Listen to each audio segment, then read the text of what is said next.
Today's guest stands at the stepping stone of a new era in aviation history. Since the first power of flight, the piston engine had been the center of the aircraft. We invented the rotary, the inline, and the radial engine. And these power plants were the pulsating heart of any aircraft.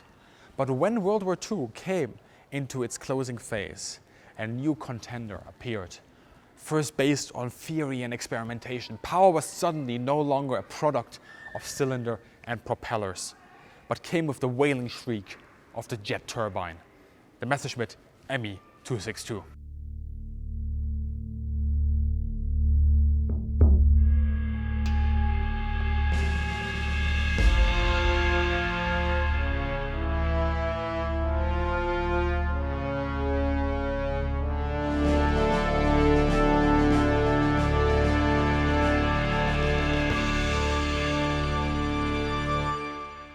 Hello everybody and welcome back to Military Aviation History. I'm your host Bismarck and today I'm at the Flugwerft Schleissheim, part of the Deutsche Museum in Munich, looking at an iconic aircraft from World War II.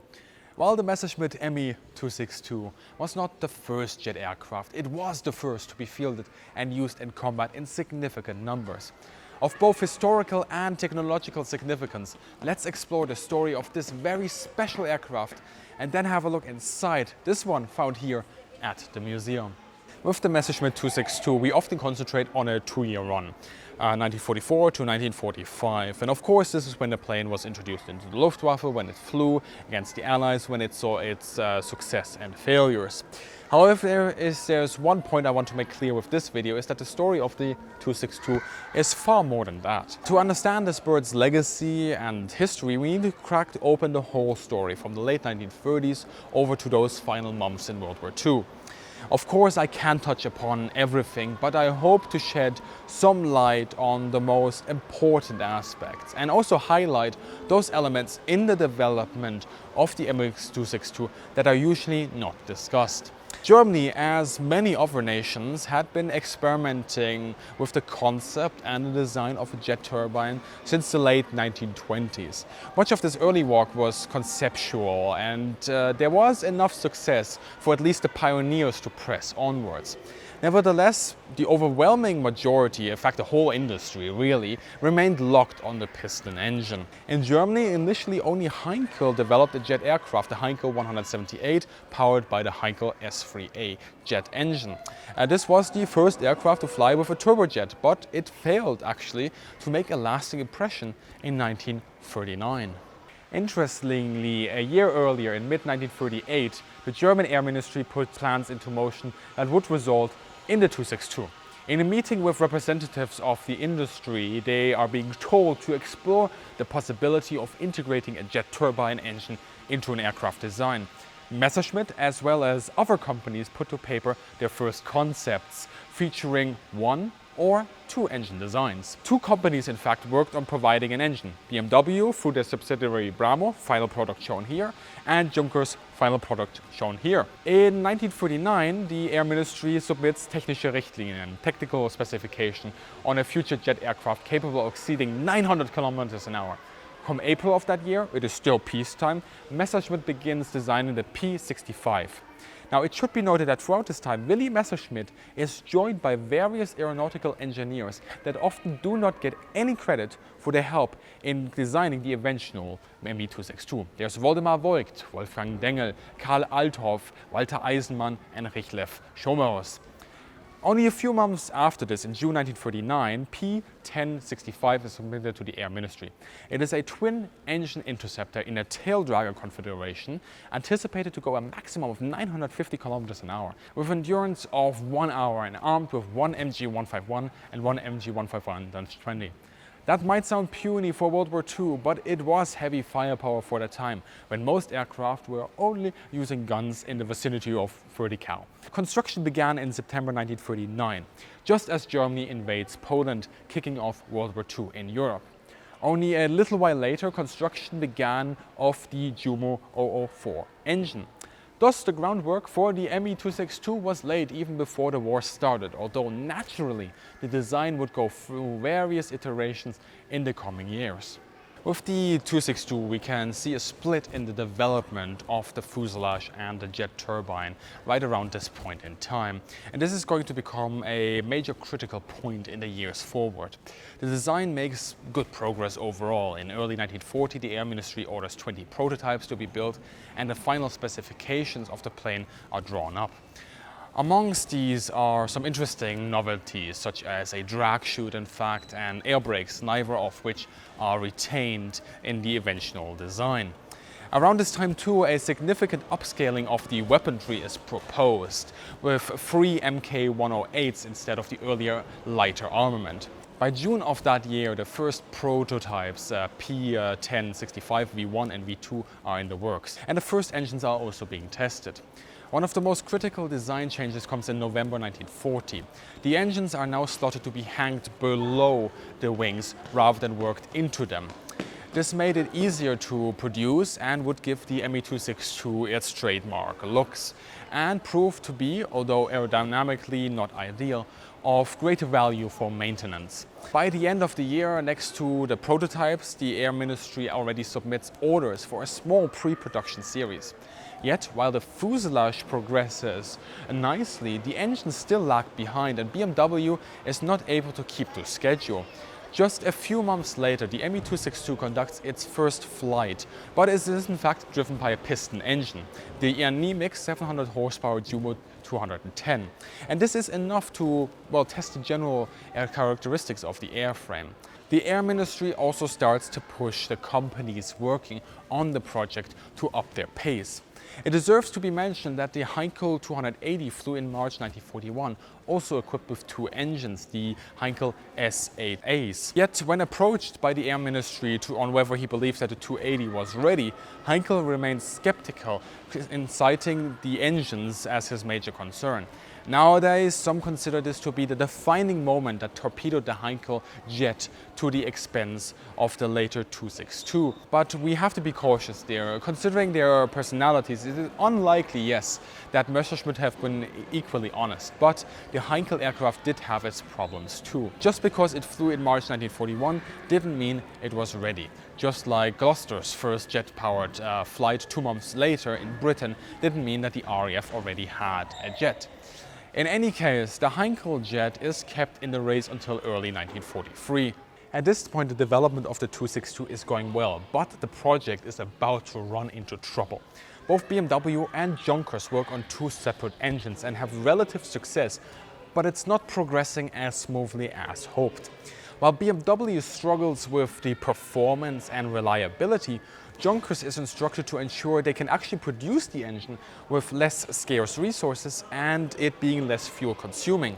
And this is going to be one of those main problems with getting the 262 itself into the air. In fact, seeing the time frame pushed back significantly in order to accelerate the process of getting the plane airborne, Messerschmitt approaches the Air Ministry asking whether he could install an experimental rocket engine as an interim solution, but this suggestion is denied.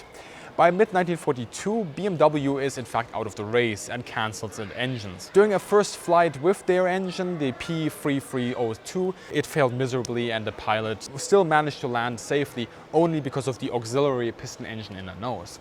A redesign sees then success as the 109003 jet engine, but in any case not used on a 262. The complexities of the power plants and this failure in particular tempers the spirit of the Air Ministry, whom now cancel the majority of their orders and instructs further testing. Coming to the rescue of Messerschmitt were the Junkers engines, as they allow the aircraft to actually undertake its first flight in a pure jet configuration on the 18th of July 1942. Based on this first test flight, the aircraft is changed from a tail dragger to its final tricycle design. And the plane systems like radios, weapons and armor protection are drawn up. A dive brake is still in the picture, but the drag chute was lost on the way. The Air Ministry also regains confidence and orders new pre-production machines, overwhelmingly telling everybody to just hurry up. And actually it anticipates a monthly output of 20 machines by 1944. So to sum up the present situation, we are now in the closing months of 1942.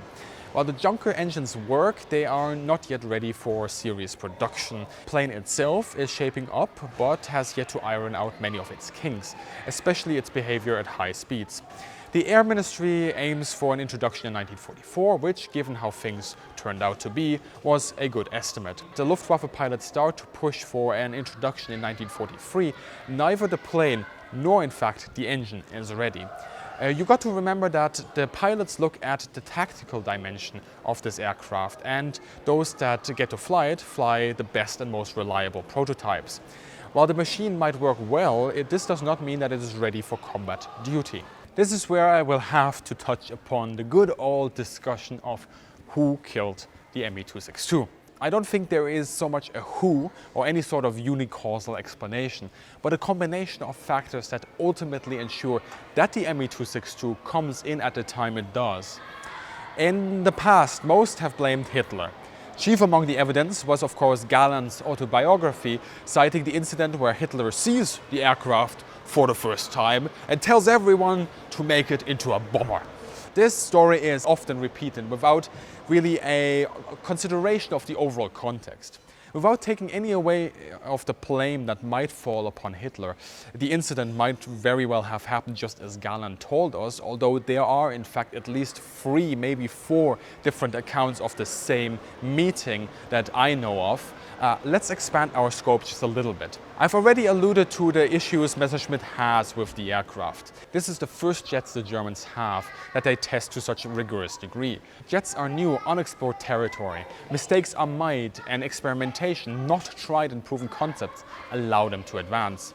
Likewise, the engines are the cornerstone of what is achievable at this point. For the last 30-odd years, everyone has been building piston engines. All the old rules now go out of the window with the turbine. Throughout the development of the aircraft, the project keeps being slowed down because the people that work on it navigate on chartered territory. It is only by the summer of 1943 that the first new Jumo 004s, the less resource-intensive version, start rolling out for testing. And at the same time, without having the engines, the Air Ministry already orders a run of 100 machines. Only weeks later, it transpires that the aircraft still has no pressurized cockpit, which would be required. Indeed, the plane is still lacking a truly finalized concept of the most essential elements. There is another striking aspect that is often forgotten when we talk about the Me-262 and its role as either a bomber or a fighter. In February 1943, a notice goes out to the industry stipulating that any future fighter design needs to be capable of carrying bombs as a fighter bomber. In March 1943, Messerschmitt and the Air Ministry agree that a 262 needs to be capable of equipping at least a 500-kilogram bomb. Messerschmitt himself submits a notice expanding the scope of the 262 to a fighter-bomber role just days later. And in May 1943, this is a formalized project in the Projektübergabe 4, calling the Me-262 both a fighter and a Jabo, a fighter-bomber. In September, Messerschmitt submits a further concept of the 262 as a fighter-bomber, carrying either one 1,000-kilogram bomb or 2 500-kilogram bombs. As a reminder, Hitler's confrontation with the 262 was only in November of that year, which means that not only did Messerschmitt have 8 months in which the company knew that the plane, to be accepted in the first place, had to be able to carry bombs, but it was actively incorporating this aspect into the design. This was still during the development cycle and not after it, and the 262 was not ready for production at this point in time. After seeing the 262, of course, Hitler's insistence certainly had an influence in that the plane's main role was now shifted from a fighter role to that of a fighter-bomber. This is the effect that Hitler has on the project, and it is not a pretty one. However, this does not mean that the planes start to roll out to the frontline units with any additional delay. The Messerschmitt company knew, as I said, about the requirements months ago, had agreed to them and had made sure they would be feasible. Likewise, the pylons, so the actual devices carrying the bombs, they aren't exactly jet signs, and they can be made available very quickly. Never mind what an absolutely silly idea it was to insist on bombs on the 262.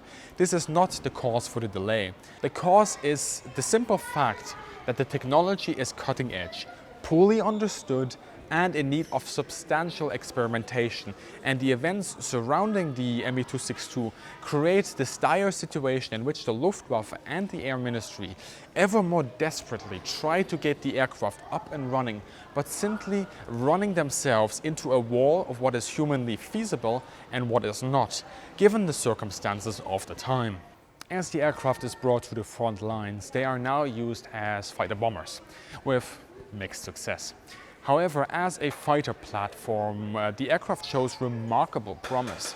On the 18th of July, only a little while after becoming operational, an Me-262 succeeds in shooting down a Mosquito. For the Germans, this is a telling success, as the Mossi was a constant annoyance that had yet to be countered by the Luftwaffe. While the bomber operations run in France on a relatively small scale, another combat trial is running at home.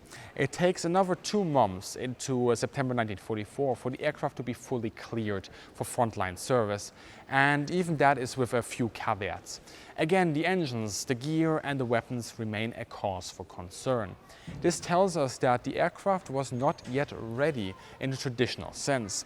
At this point, Messerschmitt also has yet to provide a trainer version of the aircraft, making conversion to it even more difficult.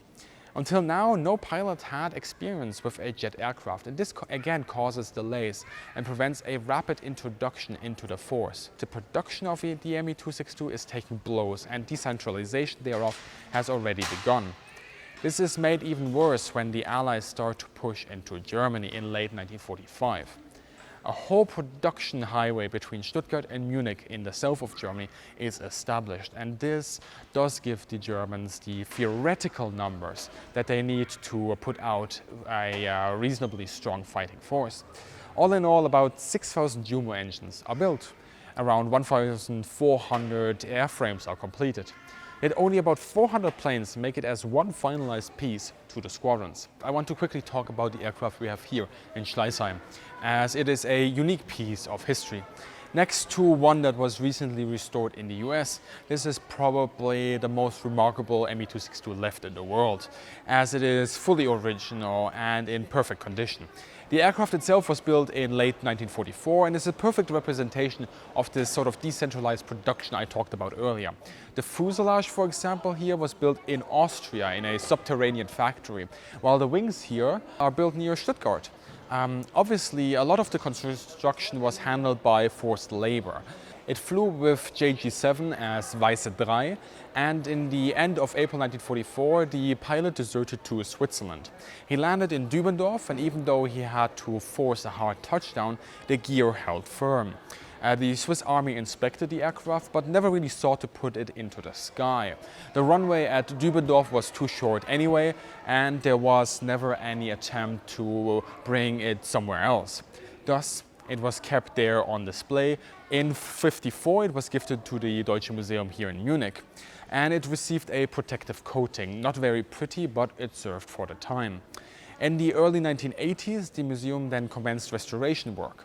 Sadly, and no one is sure nowadays why exactly things happened as they did, when they uncovered the original paint coat, the staff only took a few photographs and then removed the original camo from 1945 as well. Back then we knew even less about restoration works than now, so this was sadly a simple reality that mistakes were made. Regardless, a new camo was added based on the original pictures from the aircraft from 1945. With the complex history of this aircraft, just prior to opening the new exhibition in '84, the directorate decided to overpaint the swastika markings on the tail and made no attempt to place the aircraft into its historic context. This was very much sort of a product of its time. In recent years, the museum has begun to develop a more critical approach to the Me-262, and for 2021, when the new exhibition is planned to open, the aim is, as I understand it, to not just brush over parts of its history because they are inconvenient, but essentially to tackle the challenge head-on, show the technical progress, show the technical realities, and also place it into its historic context with the warts and all. Let's quickly go over the aircraft's design. The aircraft is 10.6 meters in length, 12.6 meters is the span, and it stands at 3.5. It is powered by two Junkers Jumo 004B turbojets, producing a maximum thrust per engine of around 2,000 pounds. This propels the aircraft to a max speed of 900 kilometers per hour. Empty weight was around 3,800 kilograms with a maximum loaded weight of 6,400 kilograms.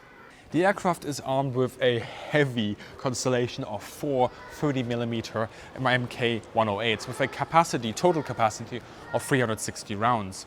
Now, due to their firing characteristics, they aren't the easiest to shoot at high speeds, but if you do hit with them, they will do some damage. Now, the aircraft is of an all-metal construction. You had multiple longerons, just like the one you see right here, and those are of course covered then with a sort of metal sheet.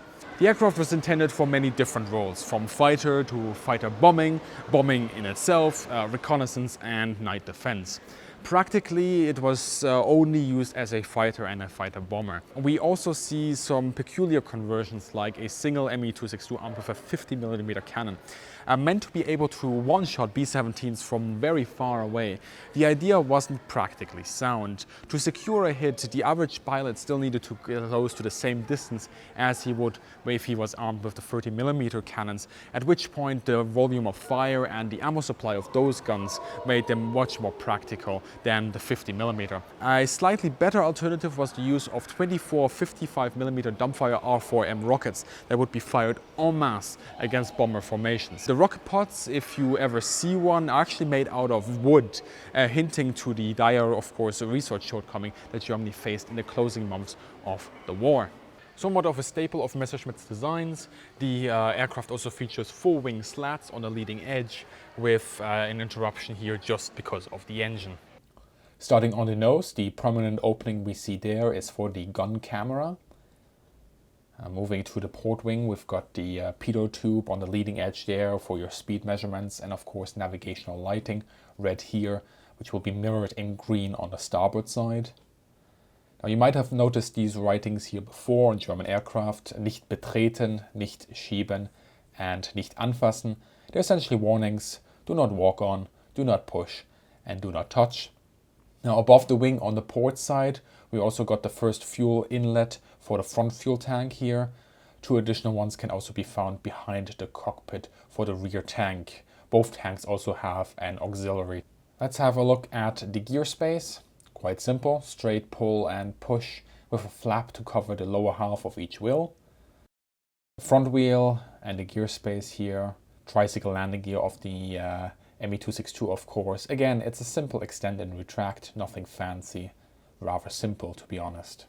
You also find two rectangular cutouts on each side of the front gear. These are the empty case dispensers for the 30mm Mk108, of which the Me-262 had 4, at least in this configuration.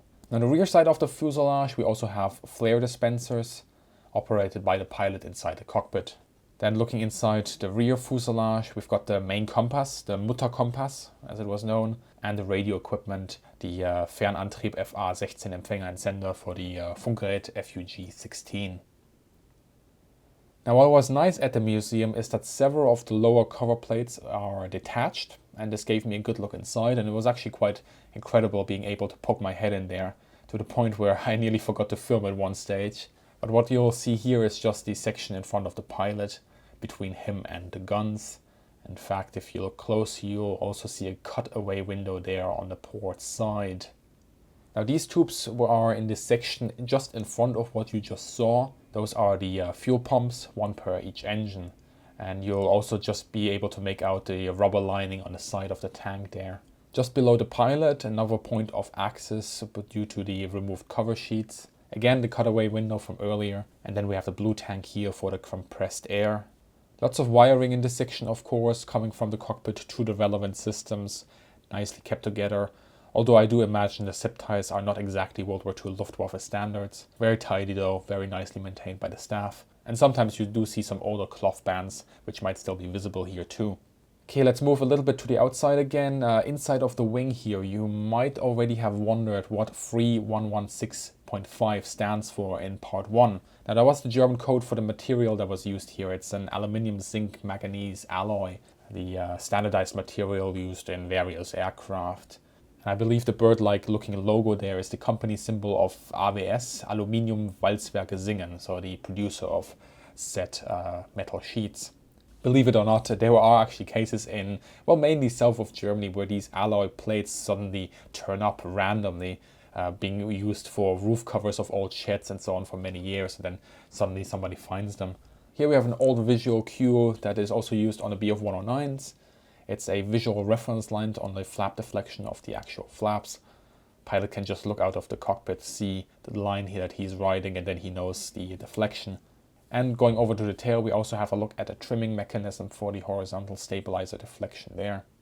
Alright, let's hop inside. At least that's what I would normally do at this point, but I always yield to the preference of the owner, who kindly give us access to these aircraft. And for this one, it's such a rare bird, of course, that the museum was naturally hesitant. But they were kind enough for me to be on the wing and film the inside of the cockpit there, which I greatly appreciate. I don't think they have done this before in Munich, at least not in recent memory, as far as I know. What you will see here is really the paradox of the Me-262. You know, it's a jet, it's cutting edge for the time, but you can really see how they had to cut corners. And the cockpit is simple, it's Spartanic, a bit clumsy even. No surprise here, some of these devices were built in little sheds in a forest somewhere by anyone the Germans had left, essentially, often forced labor. It's one thing to read about it, and it's the other to see how simple and awkward the cockpit actually is. But it is functional, and that's what counts in the end.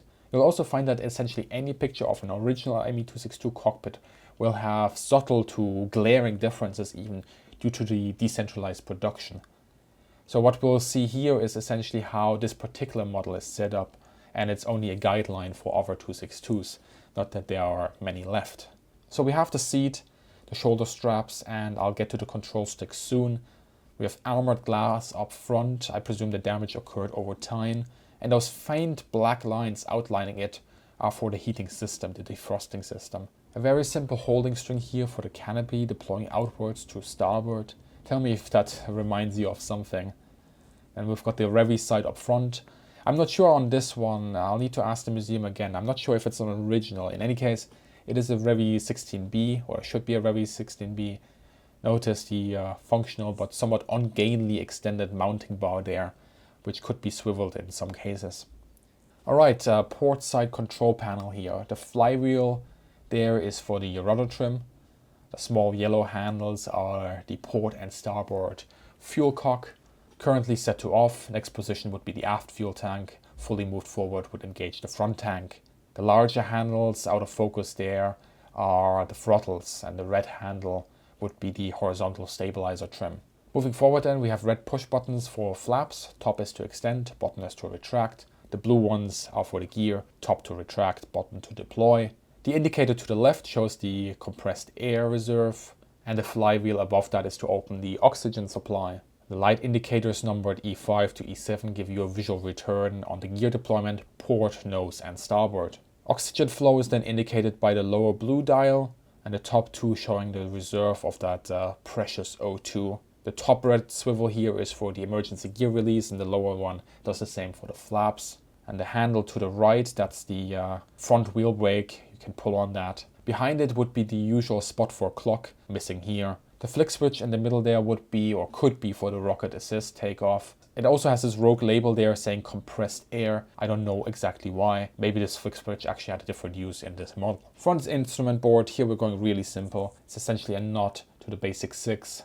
Nicely visible. These are mounted on a wooden panel, by the way, just so you know. There's that scarce resource issue again. Top left to top right, you've got your airspeed. Notice the break between the two 400 markings there. It shows TAS once you go above 400 kph. And artificial horizon, and then your variometer or vertical speed. Bottom left to right, we've got the altimeter. the repeater compass, and then of course the homing indicator, the AFN2. Below that we see a vertical black stripe. That would be the ammo counter. Standardized, it would usually be a Schusszähler 100, the SZ100. Moving to the right of that, we've got the engine gauges, 2 for each. You'll actually see different versions of indicators for the same thing here, although I cannot say if this is due to restoration or due to the original being like this. Up top, we've got the tachometers for the Jumo 04Bs. You'll notice a very faint, smaller inner scale going up to 3000 RPMs. That's used during startup. Left tachometer is also showing a red line on the outer scale just below 9000 RPM. Straight down black dials, those are exhaust gas temperature gauges.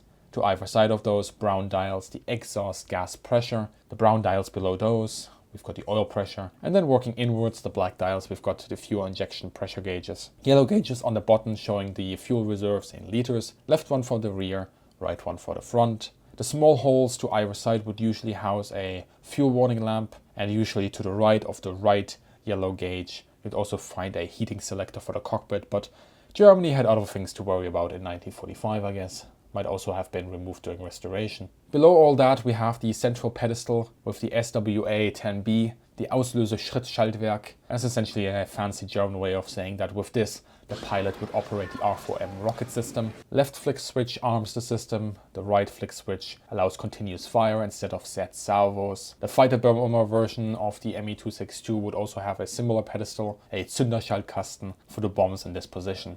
Let's move to the starboard side control panel. We've got push buttons for the plane's electrical systems such as radio, navigational lights and a lot. The switches below that are for the front glass heating and the flares. And you'll also see an emergency jettison for the canopy. Various dials and switches for the radio, the IFF, and then of course we have the engine starters and tachometer push buttons. Even though this particular aircraft was only used as a fighter, there was an emergency jettison for the bombs. This was standard. As mentioned in part 1, the Me-262 was actually planned to have bombs many months before Hitler ever saw it, as part of revised specifications to the industry. More information on that in the previous video. Final piece of the puzzle here, the control stick. I'm a bit unsure about this one. Usually when you swing back the safety catch, it deploys as a trigger switch for the main guns. The now uncovered top button would probably be for the rocket release, while the button to the left of that would be optional for bombs. Depends how it's wired of course, but that's my best take. It's Luftwaffe standard and the handbook indicates this as well. The small button for your pinky is for the radio, while the big offset button is to load or rather charge the cannons. As a technological product, the Me-262 is quite a marvel.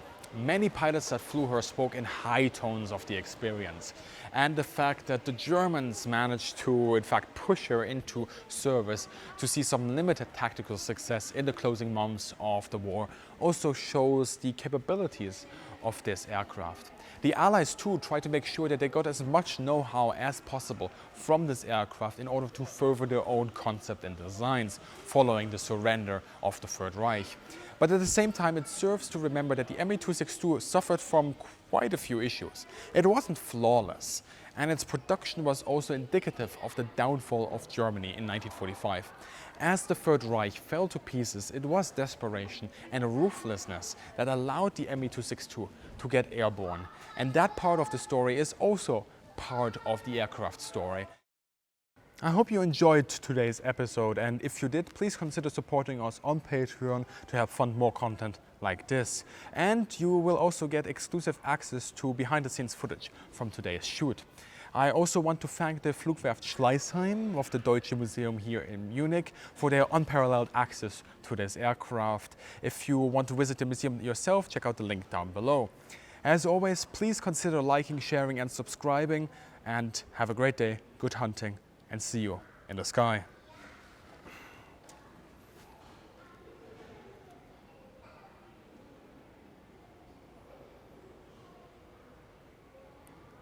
These are meant for clicking, just any of them.